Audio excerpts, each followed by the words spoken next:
جزء تاني ورحلة البحث عن أفضل بخاري في الرياض.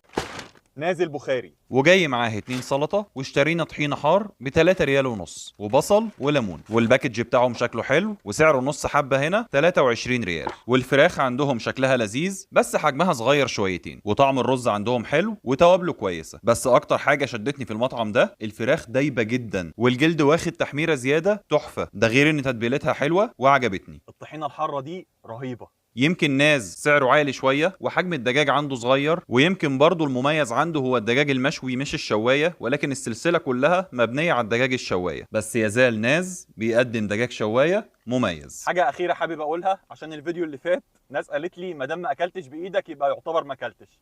أنا بعشق الأكل بالإيد وبستمتع جدا بالاكل وانا باكل بايدي، بس في بعض الامور او بعض المواقف اللي ما ينفعش اكل فيها بايدي، زي ان انا لو قاعد مع ناس وكلهم بياكلوا بالمعلقه فاحتراما للموقف وعشان ما احرجهمش